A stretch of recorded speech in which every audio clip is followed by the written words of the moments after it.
Welcome to the place of rest, where our aim is to give you language that helps you displace the growing confusion, chaos, and dis-ease of our times. My name is Jonathan Boyce, and it's my pleasure to bring to you today's episode. Virginia speaks with author Vicki Joy Anderson about the effects of isolation and technology on our health. We hope you enjoy today's conversation. Vicki Joy Anderson, thank you so much for joining me today. Thanks for having me. I heard a fascinating podcast about spiritual experiences with technology, not drugs. And I have a very specific outline I'd like to follow with questions, and I'd like your commentary for our listening audience, because you're really introducing us into this concept of technology that I've never heard about, but I experienced and I saw the free fall from. I didn't have language to explain what this interview revealed to me, and it was fascinating. Jonathan knew right away we needed to bring you into our R.E.S.T community, because we invite people into this place of rest to displace confusion, chaos, and dis-ease. And there's something sinister. It is dark, it is intrusive, it is invasive, and people on all sides of the spectrum are aware of it, but I don't think they know what to do about it. I want you, if you don't mind, in this first segment, the age of isolation, for a few minutes. Yeah, absolutely. You know, we are in such a position of danger when we isolate. And I want everyone to know that for many, many, many, many years, if not decades of my life, I became toxically introverted and antisocial, because the number one priority in my life was protecting myself from being hurt and rejected, right? And so people have different motives, but we are entering into a technological world where we can now not feel lonely when we're alone because we have access to the world. I'm fascinated about the conversation I heard about spirituality, spiritual experiences with technology, almost supplementing and replacing drug use. I was just fascinated by that. And so I was curious about your history. How did you tell us a little bit about your story for a few minutes to give us context for this angle, this wisdom that you've acquired about what is happening to us? It's causing so much confusion and chaos and dis-ease in our generation, specifically pertaining to how people use technology. But tell us a little bit about your story. Yeah, absolutely. So I am I don't even know how to describe this. I've coined the term astral abduction. There's people that astral project, and there's people that are astrally abducted, and it's all about intent. There are people that desire greatly to get into the astral realm, and there are people that want nothing to do with it, and they are being pulled. I can't even say against their will, because we know they have to have consent. So what is happening with all of these people who are being pulled into the astral and being basically forced, the same way you'd take a dog's nose and rub it in the carpet, forcing people up there that don't want to be up there. But the fact is, if they're up there, there was some sort of consent. And where we get into a lot of, I think, misinformation is that psychedelics and meditation and Eastern practices are the only way that you can get yourself up into the astral realm. Another way that you can get into the astral realm, and this coincides with my personal story, is trauma. When you have childhood trauma, that is an open window to this. Can you share with us a little bit specifically about your story? So I was born into a religious home. So there was no dysfunction in my home. There was no alcoholism. There was no physical abuse. It was a very, very safe, loving, stable environment. My parents got met at 17, engaged at 18, married at 19. They were married almost 47 years. By the time my mom passed away, they were faithful to each other. There was really, no family's perfect, but there was not a lot of weirdness going on in the home. But I was born with a birth defect, so from day one, I'm in the hospital having surgeries. Wow. And that constitutes in the brain development as trauma, because every time my mom and dad hand me over to a stranger, I'm, getting my face ripped off, right? I'm waking up with stitches and eyes sewn shut and skin grafts and bone grafts. And so a child, when you're 10 days old, which was how old I was at my first surgery, and I wake up with bandages all over my head from exploratory brain surgery, I don't know as a 10-day-year-old baby I don't know the difference between someone's trying to heal me and someone's trying to torture me. That's right. You don't have that. And so right from 10 days old, I had this framework, and I was alone in the hospital for a month because my parents only owned one vehicle, and my dad traveled for a living, and the hospital was 40 minutes away from where we lived. So Wow. I think the first month of my life, my parents came and visited me 3 times. And so I wasn't getting breastfed. I wasn't getting held. Oh, attachment. Yeah, the yeah. attachment implications. Yeah. And I will tell you, somewhat miraculously, my mom and I always had a very, very, very close-knit relationship. So there was an attachment there. But I've been reading a lot lately about how the way a child develops a sense of safety and love is the first 30 days of their life. That's It right. is people who love them looking them in the eye and smiling. It does something into the frontal cortexes of the brain. So I was not being held and cooed, and people weren't looking at me and oohing and eyeing and smiling because I had my entire face was completely deformed. It took 16 years of reconstructive surgery to even get to the point where I'm at now. And so I not only had the trauma of all the surgeries, but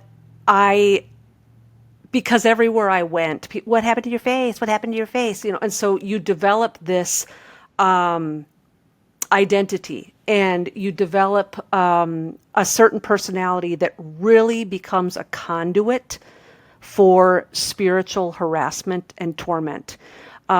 You become a magnet for abuse. And because I wasn't getting, I was getting verbal abuse, in the physical realm. But what was happening then is all of the negativity, the rejection, the fear, the anxiety, the self-pity, all of the stuff that was snowballing as I got older and older and older just became a welcome mat to very negative energies that thought, hey, this is someone who we can pick on. She doesn't know how to defend herself. She crumbles easily. She doesn't have a lot of resilience. And so I just became a neon target for these entities in the astral realm who would come on a near nightly basis for the first 23 years of my life. And I would have these astral abductions, and I would be tormented, nightmares. Oh gosh, I have to say, spiritual parasites, what you're talking, Yeah. you're talking about spiritual parasites. Yep. They have a name for sure, but that must have been unbelievable. So you experienced this invasion, if you will, this assault, if you will, and existentially in the spiritual realm, because we always talk about realms, right? The spiritual realm is a realm of government. The soul of a man is a realm of government. The body is a realm of government. We have a liver, a heart, a pancreas. It's a realm, it's a sphere of government. And your soul, of course, your mind, your heart, your will, your conscience, your feelings. But in the spiritual realm, that's really a little bit more complex. That must have been very confusing for you as a child. It was, even at 4 years old, I knew this is something more than bad dreams. Now, I, of course, didn't realize, hey, I'm going through a lot in life. Like, back in the 70s, they didn't talk a lot about mental health and stress and trauma and things like that. And I was 4 years old. What did I know? And so I wasn't putting pieces together. But I did believe, even at 4 years old, I knew it was something spiritual. You did. I did, because, I had this limited little Sunday school idea that there was a good guy and a bad guy.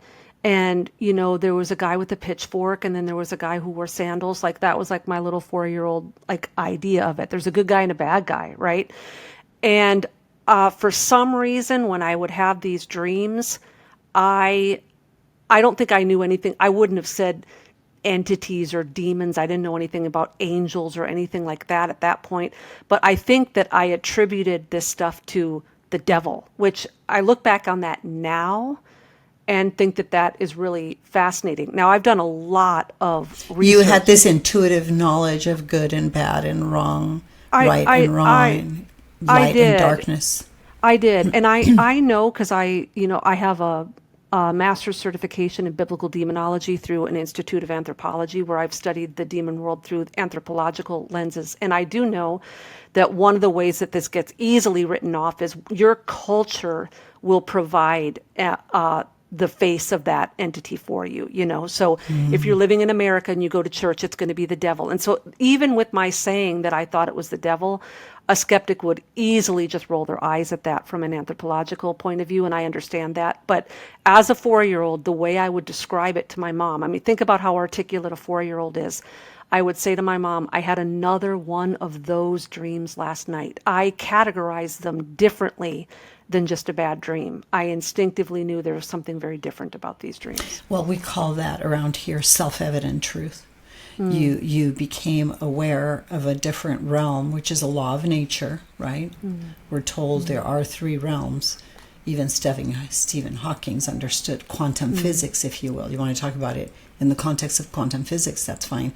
I always say we can talk about this science, we can talk about this in the context of theology, or existential, whatever. It's all the same. There is a realm out there that is real, and there's a opposition in that realm, and you intuitively experience that. Fascinating. We're going to do a whole podcast on your very story, but today I was wondering if you're in agreement. I'd love to do a whole podcast on your entire story because it's fascinating.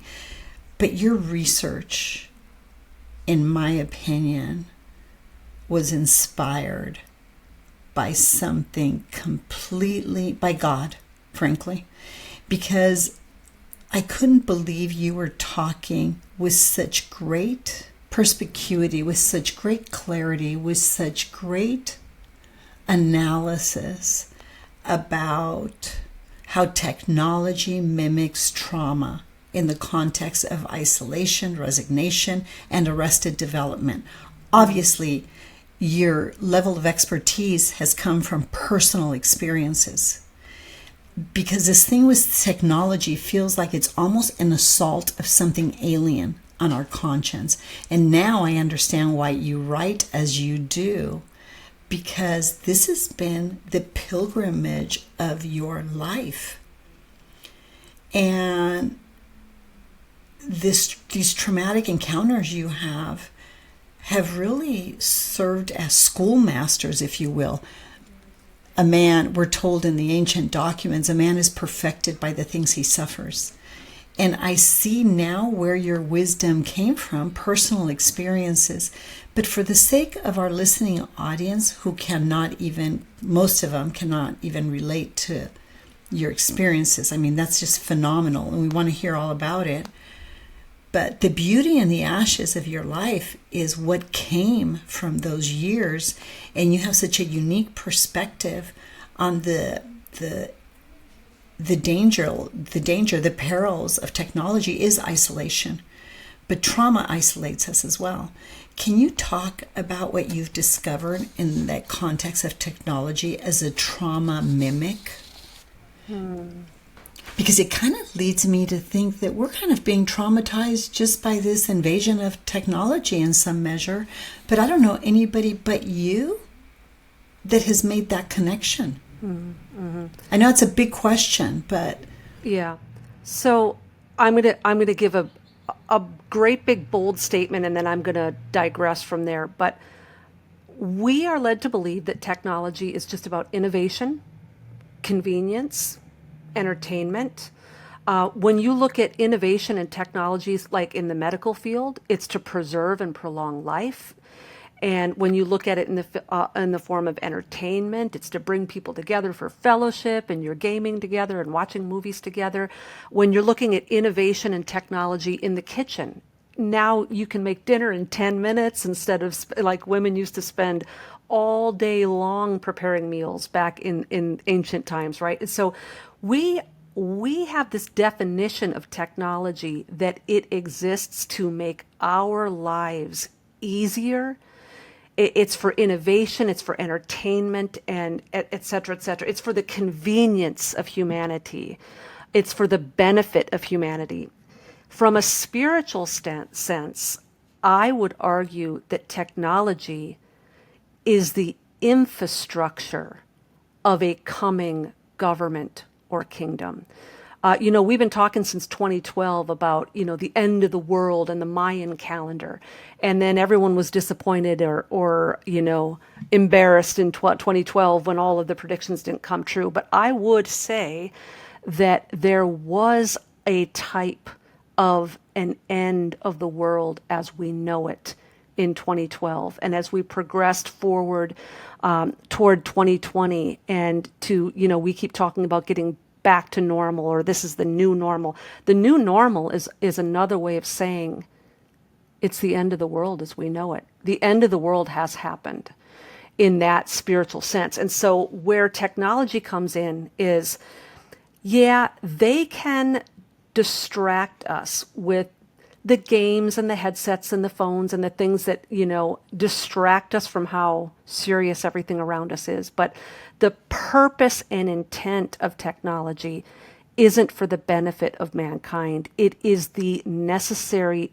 infrastructure of the new government, the new order. And so let me just, in a spiritual sense, say this.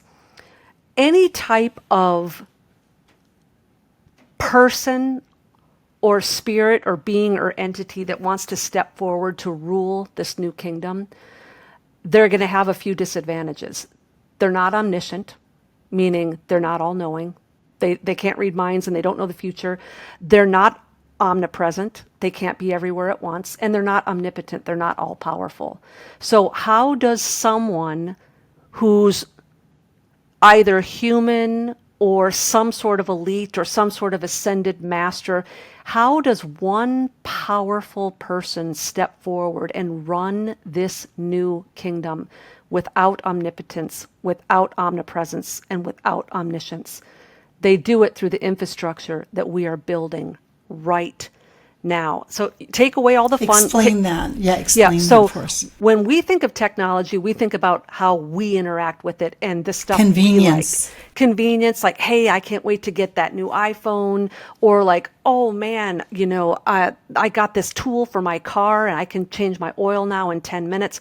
So when we think of technology, we think about how we interact with it as an individual. This also plays into the isolation. We are all this one individual person in technology and how it relates to me and how it makes my life better and how it entertains me.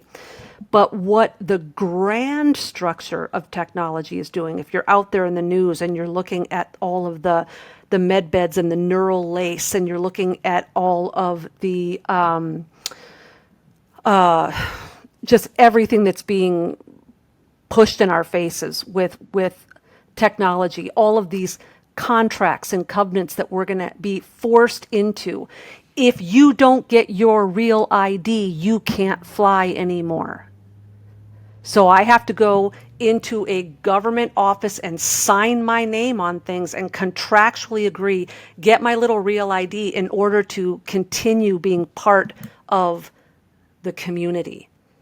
So as like reality now is associated with what the government has determined is real. I mean, think about even the name, Real ID. Exactly. You're illegitimate. Yeah.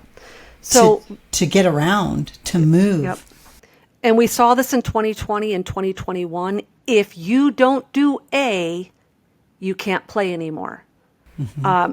And, it's going to get to a point where if we don't sign all their contracts and agree to all of their technological, advancements and If you don't have this card, you can't get into the grocery store because we don't have cashiers anymore. It's all being done through Bluetooth and through phones and chips and stuff. And if you don't have that chip in your phone, you're not even going to be able to get into the grocery store because the doors won't open. And so they're pushing us into this narrower and narrower funnel of compliance. And it's all under the banner of how wonderful and convenient our life is going to be. But what they're doing is stripping us of all of our human rights. Mm-hmm. And by way of encouragement, everybody listening, this was written about thousands and thousands and thousands and thousands of years ago. Mm-hmm. Right? It was very well documented.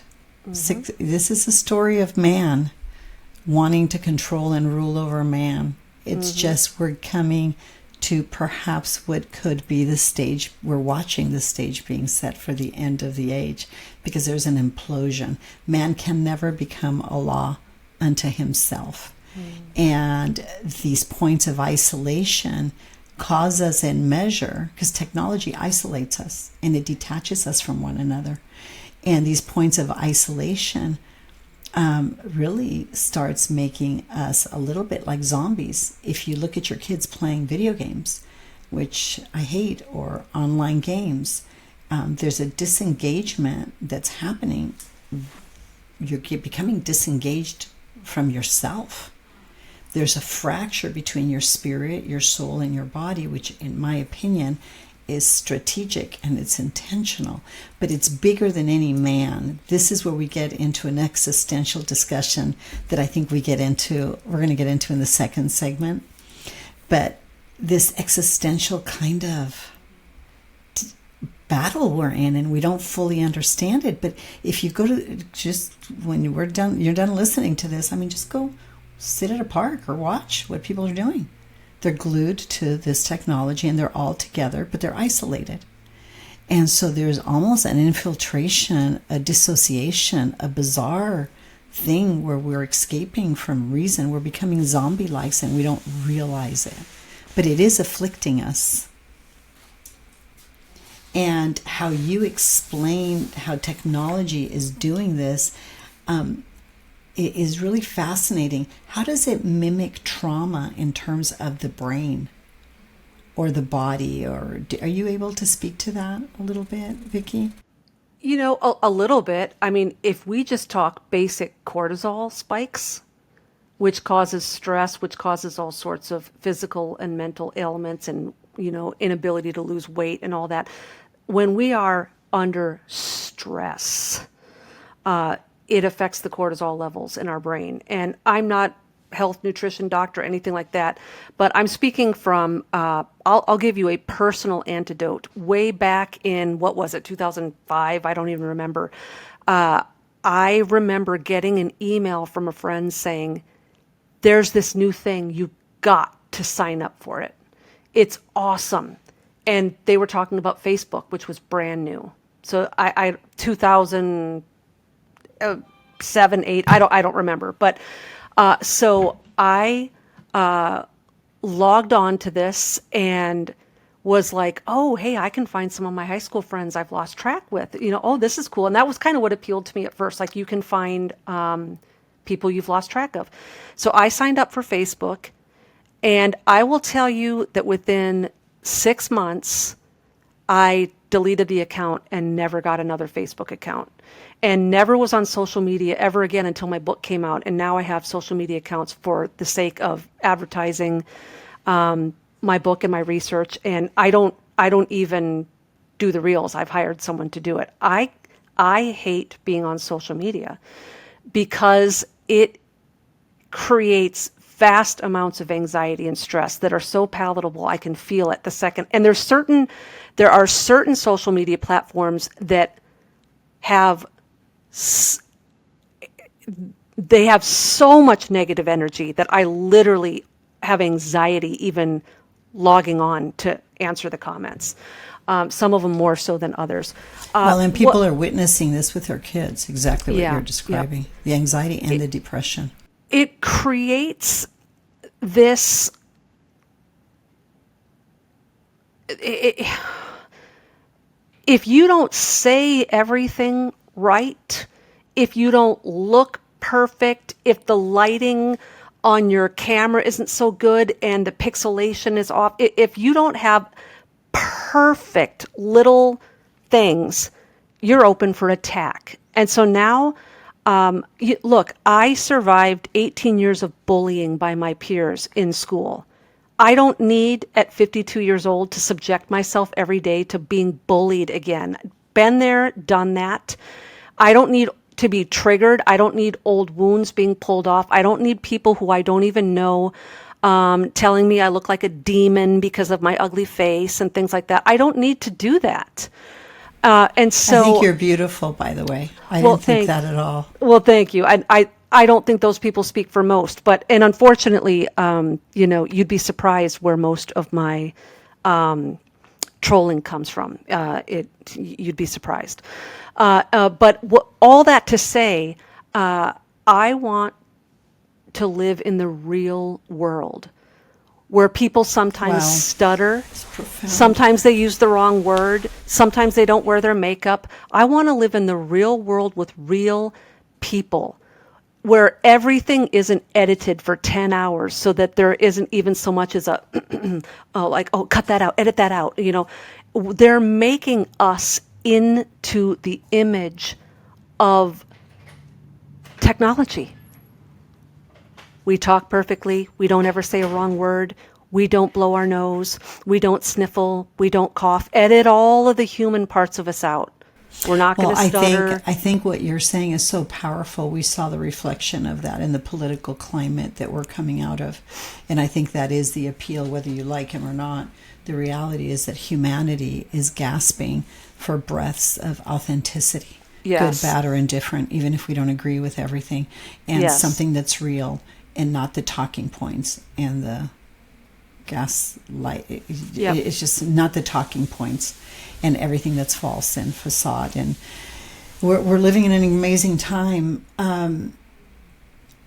What do you think? I could talk with you for hours. I can't wait to develop a relationship with you. And I want our listening audience to become deeply acquainted with your work. I think your book is They Come Out at Night.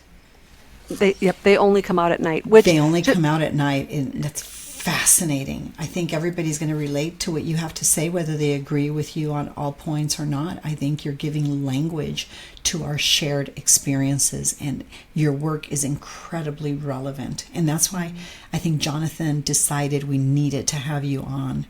And I'm just so thankful. And I hate to cut this short because there's so much I want to ask you. Yeah.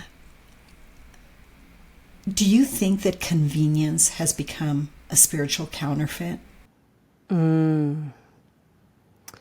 Yes, because whether directly or indirectly, because convenience means we can be self-sufficient. Yeah, that's right. I'm God. And I think that's a lie. I want, I need, and I deserve, and I can have it all right now. Yeah. I can do it. We can pay our way, leave our way, walk our way, distract our way out of every problem. We're kind of getting to the point now where we don't need anybody else. Let me give you a quick little anecdote. I had someone email me a couple years ago saying, Vicki, what do you think of this? A woman had gone online and filled out a form because she wanted some marital counseling. And so she filled out the little form and was going to get an analysis back from what she thought would be a marital counselor about what to do next or next steps or whatever. And there was a weird little small print at the bottom of the page. And this was several years ago. And she Googled that language because she didn't know what it meant. And basically what it meant was the entire analysis that had been provided for her was derived from AI technology. Yeah. So it wasn't even a human being. No. And 4 years ago, that was more shocking than it is today. And what I find really alarming as a researcher, I used to spend, years ago, you could spend hours online trying to find one verifiable quote that you were looking for. And now when I Google things where I'm trying to find a paper or something, I hate to admit this, but the little AI generated summaries that come up before all of the other entries are usually way more spot on and accurate and direct, like Yeah. than So all of the true. research papers and the peer reviewed articles. And Totally. it's frightening. We are very soon going to get to the point where instead of caring if something was peer reviewed or if someone really famous or really intelligent or someone with a bunch of letters after their name said it, we are going to start using the verification of our own intellect is going to be AI technology Yeah. instead of other human I agree beings. 100%. I agree 100%. Wow. I could go on forever and ever. I have to part ways, and I hate to do it. I've never hated ending an interview more than this one, but thank you so much for your wisdom. We'll have you back for the second episode. Thank you so much. Thank you. Thanks. We hope listening to this episode has brought you closer to experiencing the freedom of wholeness and healing.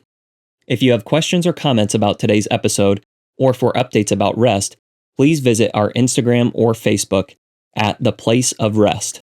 If you would like more information about Virginia, or to support and join the cause of R.E.S.T, please go to theplaceofrest.com/donate or call 949-289-5935. Thank you for listening to Rest with Virginia Dixon. We'll see you next week.